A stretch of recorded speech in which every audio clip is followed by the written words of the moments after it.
Westin en San Isidro, donde ya se encuentra el presidente Ollanta Humala inaugurando este importante evento de la CEPAL. Jesús, muy buenos días. Diríamos que nunca... Sí, Pilar, ¿cómo estás? Estamos aquí en el Hotel Westin. El presidente de la República, Ollanta Humala, viene interviniendo aquí en la inauguración de la Comisión Económica para América Latina y el Caribe, en donde se va a presentar un documento denominado Pactos para la Igualdad hacia un futuro sostenible, el cual va a ser entregado a los 44 Estados miembros y los 12 miembros asociados a esta comisión, que se va a presentar también una propuesta estratégica sobre desarrollo para los próximos años. Hace algunos instantes, la secretaria ejecutiva de la CEPAL, Alicia Bárcena, había indicado que el Perú había disminuido su pobreza en 1.9 en comparación del 2012 al 2013. Asimismo, indicó que Perú junto a Colombia son los únicos dos países de Sudamérica que han mejorado en su economía. En estos momentos, el presidente Ollanta Humala viene haciendo uso de la palabra. Vamos a escucharlo. Un problema en el cual no podemos ponernos de acuerdo ni siquiera con nuestro vecino. Y ese es el gran problema que tenemos, la comunicación y la integración. Yo creo que América Latina, en la búsqueda y en el camino del desarrollo en estos últimos 50 años, ha transitado por caminos hacia la izquierda, después hacia la derecha, después nuevamente hacia la izquierda, después nuevamente hacia la derecha. Y yo creo que lo que tenemos que hacer en América Latina ya es dejarnos de estar zigzagueando y más bien enfocarnos hacia abajo. Porque hacia abajo sí encontramos a la población que requiere el acompañamiento del Estado. Hacia la izquierda, hacia la derecha, encontramos poblaciones que probablemente tienen recursos. El problema es mirar hacia abajo, con humildad. Y para esto tenemos que construir una estrategia que vea el concepto, que defienda el concepto de la libertad, que ya le hemos logrado con mucho esfuerzo. Hemos nacido la República con el esfuerzo de todos y todas. No nos han regalado la República, eso se conquistó. Pero inclusive lo cantamos en el himno, en nuestros himnos. Casi todos los himnos de América Latina son una oda a la libertad. Ahora necesitamos construir una oda a la igualdad, que es el gran problema que tenemos hoy día en América Latina. No somos la región más pobre del planeta, pero sí la más desigual. El tema es entonces cómo entender este desafío, este reto. Muy bien, creo que algunos errores que hemos ido cometiendo a lo largo del camino es que hemos confundido pobreza con desigualdad. Y hemos querido atacar la pobreza sin construir una política social que nos ayude a atacar la desigualdad. De nada valdrá rescatar a una familia pobre de la punta del cerro si no tiene agua potable, si no tiene electricidad, si no tiene una carretera, si no tiene oportunidades. La historia del Perú es similar a toda América Latina. Es una historia en la cual la población del interior del país, los jóvenes sobre todo, buscan su oportunidad. Todos queremos una oportunidad en la vida. Y preguntan, acá no tengo oportunidad en mi pueblo, ¿dónde está la oportunidad? Le dicen, en la capital, tienes que ir a Lima. Y se vienen a Lima. Hoy día tenemos, de 30 millones de peruanos y peruanas, tenemos casi un tercio de la población en Lima. Y eso crea nuevos retos y desafíos para el Estado. Construir servicios en la capital para una población, en muchos casos, hacinada. Y construir servicios en el interior del país, donde hay poblaciones en el área rural dispersas. Y también tenemos en esa misma lucha, tenemos el problema de construir un Estado. Porque cuando se conquistó la libertad, parece que todos los latinoamericanos fuimos a celebrarla y nos olvidamos que la libertad se construye día a día. Y para eso hay que construir un Estado, no como los estados que heredamos de hace prácticamente 200 años, estados mal estructurados, estados diseñados para servir, para cumplir con el 30 o 40% de su población, pero no para todos, porque en ese momento que nacimos a la República, no todos éramos iguales, no todos éramos ciudadanos. Por lo tanto, el Estado era para los ciudadanos, no para el resto de la población. Hoy día, con el fortalecimiento de la ciudadanía, tenemos el reto de reconstruir el Estado, más moderno, más eficiente, que aminore los tiempos, de dar servicios al ciudadano y que dé servicios no solamente al ciudadano de Lima, que está cerca, sino al ciudadano de las zonas de frontera, al ciudadano que vive con su familia en el campo. Entonces necesitamos también un Estado que ocupe todo el territorio nacional. Esos son los grandes retos que tiene América Latina. Pero además de esto, tenemos el problema del déficit, entre otros, en la educación. La educación en América Latina fue un instrumento de dominación, de exclusión, no fue un instrumento de integración, no fue un instrumento que generara igualdad. Y es por esto que nos especializamos en exportar materias primas. Entonces era como un círculo vicioso, ¿no? Porque no invertimos en educación y por otro lado exportábamos materias primas. Entonces decíamos, el Estado decía, bueno, ¿para qué invertir en educación? Educación no sería una inversión, sería un gasto. Porque para exportar materias primas no necesitas un doctorado, no necesitas un máster, ni siquiera estudios superiores. Y así hemos dejado que pasen las cosas. Hemos avanzado, hasta que ya llegó un momento en que las sociedades industrializadas, las sociedades desarrolladas, ya que estaban cerca en ese momento, después ya como que ya no las vemos, se alejaron. Y se produjo también el fenómeno de la desigualdad a nivel mundial. Ya no vemos al mundo desarrollado, se ha alejado mucho. Y hoy día tomamos conciencia de que sin educación y sin transferencias tecnológicas no hay futuro para América Latina. Dependeremos del crecimiento de China, dependeremos de la demanda del mercado de la Unión Europea, pero no dependeremos de nuestras propias fuerzas. Dependeremos de lo que la naturaleza o Dios nos puso en la tierra. Ese futuro no es sostenible. Por lo tanto, hoy día tenemos que plantearnos nuevos retos. Tenemos que entender que la verdadera ideología es aquella que nos resuelve los problemas, porque la gente no come discursos. La gente escucha un discurso, se exalta, se inflama, pero después tiene hambre y tiene familia detrás, tiene hijos que mantener. Por lo tanto, América Latina viene recorriendo un camino también de pragmatismo, en el cual tenemos que entender que hemos transitado y hemos superado en algunos casos y en otros casos no, obstáculos como, primero, ponernos de acuerdo en lo que es, por ejemplo, la construcción del marco macroeconómico de cada país. Allí han habido luchas ideológicas, si el marco tenía que ser así o tenía que ser así. Y muchos nos hemos estancado, muchas sociedades, muchos pueblos hermanos nos hemos estancado solamente en la construcción del marco macroeconómico. Y ahí nos hemos quedado. Y todavía falta avanzar la política micro, la que llega al ciudadano. Pero si no construimos un marco macroeconómico sólido, como el marco de un cuadro, al pintor se le puede ir la brocha y se sale del cuadro y se producen los problemas que el Perú ya ha pasado, como la hiperinflación que vivimos en la década de los 80, donde se pulverizó la clase media, hubo una diáspora de millones de peruanos que se fueron a buscar su futuro en Estados Unidos, en Europa, porque era invivible la situación en el país.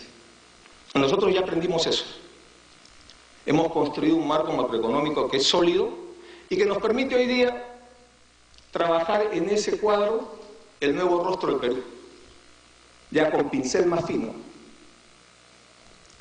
Y ahora estamos en esa etapa de construir la política micro, la política que va directamente a la gente, con la tranquilidad de que estamos pisando suelo firme.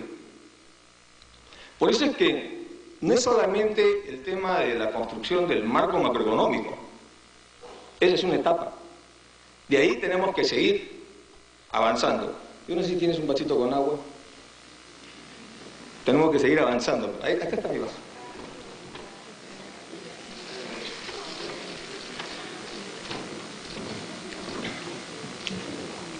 Muy bien. Entonces, ahora estamos nosotros avanzando. Gracias.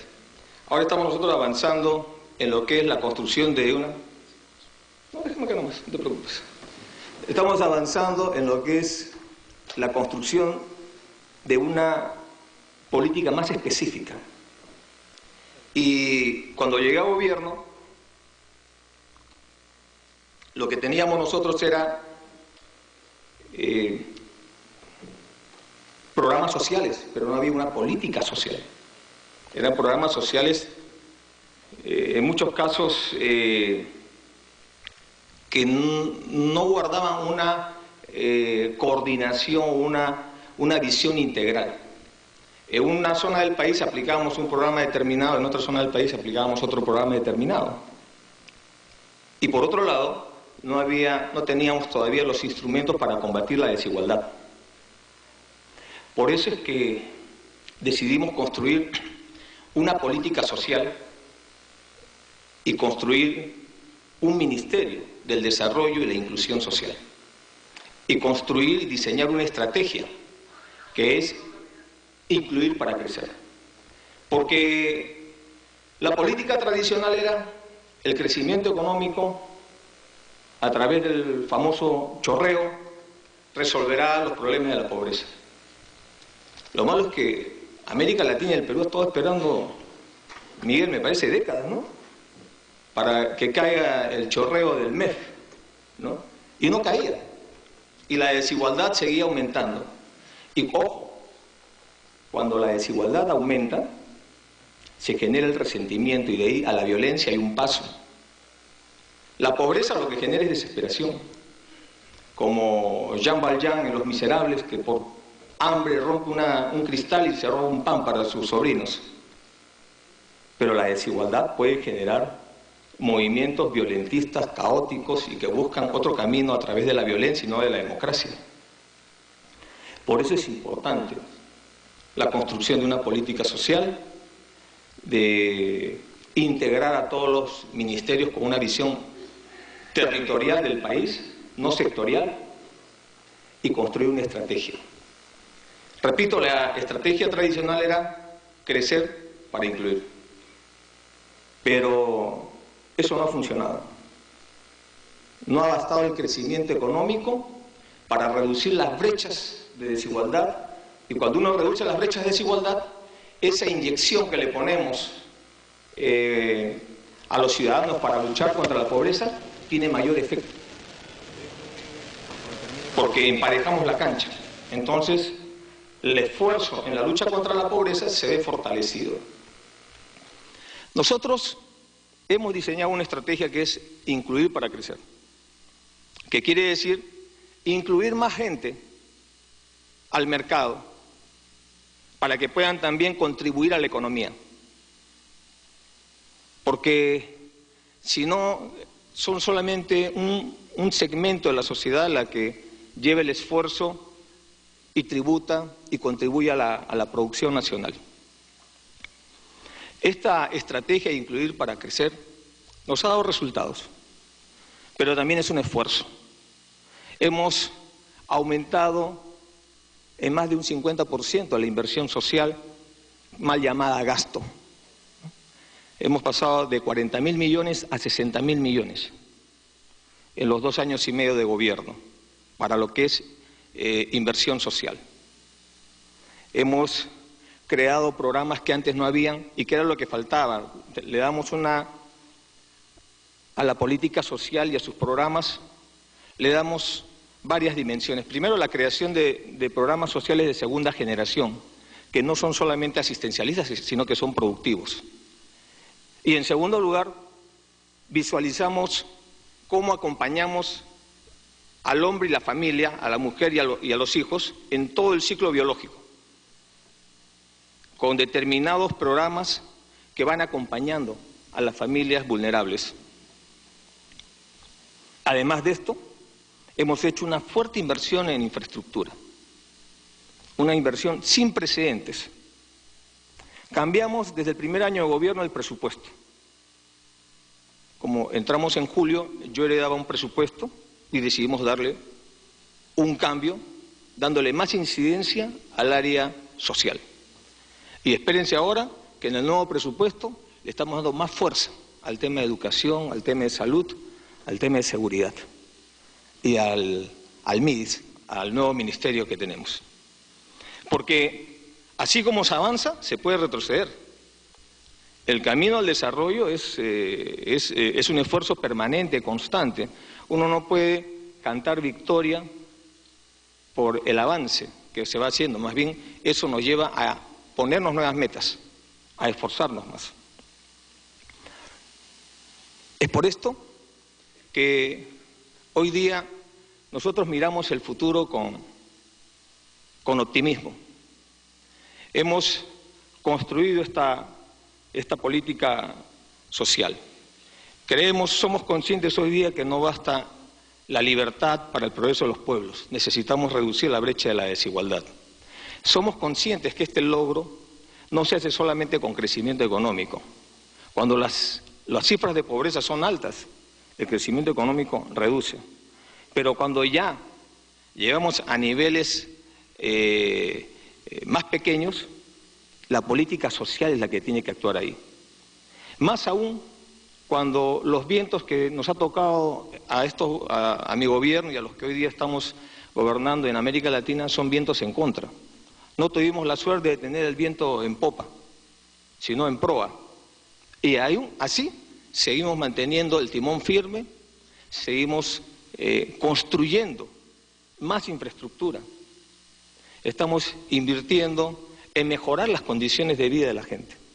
Hemos logrado que 18% de la población en el ámbito rural accedan al agua. El nivel que recibimos era 50%. Hoy día un 68% ya tiene acceso al agua y seguiremos avanzando. Hemos sacado de la pobreza a 500.000 de peruanos y prácticamente 470.000 peruanos que estaban en la extrema pobreza, también le hemos sacado de la extrema pobreza y ahora están más cerca para salir de la pobreza. Es decir, es un esfuerzo que estamos haciendo. Y en este esfuerzo nosotros consideramos que es fundamental contar nuestra experiencia, porque nosotros creemos que América Latina es muy similar y lo otro que estamos trabajando nosotros ahora es resolver el problema de romper la matriz primaria exportadora. Por eso anuncié la construcción de un Plan Nacional de Desarrollo Industrial, que hoy día lo llamamos el Plan Nacional de Diversificación Productiva, y que lo vamos a exponer prontamente para recibir de la clase política y de la sociedad en general sus aportes y sus críticas. Creemos que ese debe ser el gran norte hoy día para el Perú, un plan nacional de diversificación productiva que nos permita depender cada día menos de los recursos naturales y cada día más de la inteligencia y de la capacidad imaginativa de nuestros jóvenes. Es en ese sentido que hemos creado, por ejemplo, un sistema nacional de becas. Tenemos el PRONAVEC. Este programa empezó de cero. hoy día tenemos más de 30.000 jóvenes peruanos, peruanas, que se han beneficiado con una beca. Y vamos a seguir avanzando en esto, porque el gran problema que tenemos es que sin educación tenemos jóvenes que no son mano de obra calificada, no son profesionales y por lo tanto no tienen la posibilidad de competir con otros jóvenes de otros países. Hoy día el mundo se mueve por competencias. Hoy día la persona que hace lo mismo de manera con mayor calidad, con mejor calidad y más rápido es el que triunfa. Por lo tanto, somos conscientes hoy día que necesitamos trabajar un plan nacional de diversificación productiva, incidiendo en fortalecer las capacidades de los jóvenes. Hoy día hemos dado como tarea a nuestro gabinete que realicen una serie de aportes a este plan. Y en este plan también tenemos que tomar en cuenta el gran evento que tenemos como país anfitrión de la COP20, el medio ambiente. Por lo tanto, yo invito a todos los presentes a que puedan participar en esta conferencia anual que será en diciembre. Creemos que América Latina puede dar una expresión integral, una posición consensuada, un planteamiento a la comunidad internacional para mitigar el daño que se está causando a través del calentamiento global.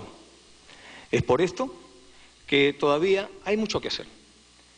El camino al desarrollo que ha venido trabajando la CEPAL es un camino que todos tenemos que aprenderlo y saber aplicarlo, saber interpretarlo. Muchas veces los errores no es por el camino, sino es porque no interpretamos bien las cosas. Dentro de esto, yo me reafirmo de que hoy día el Perú tiene una vocación de integración regional. Nosotros hemos tenido nuestra experiencia, sabemos, estamos claros de lo que no queremos. Nos falta mucho todavía por trabajar. Aún la brecha de la pobreza extrema y de la pobreza son altas, claro, son menores que el promedio latinoamericano. Hemos reducido la pobreza extrema a 4.7% y la pobreza a aproximadamente 19 puntos. Pero hace 10 años estábamos en más de 50%. Por lo tanto, hemos avanzado, sí, pero si tenemos que ser conscientes que ese avance tiene que ser continuo. Acá no hay piloto automático, acá hay cientos de batallas que se dan diariamente. Algunas se ganan, otras se pierden, pero lo importante es que entre sumas y restas la cifra es positiva y eso nos alienta a seguir adelante. Muchas gracias a todos ustedes y declaro inaugurada la 35ª Conferencia Económica para la América Latina. El presidente de la República, Ollanta Humala Tasso, dando por inaugurado este 30º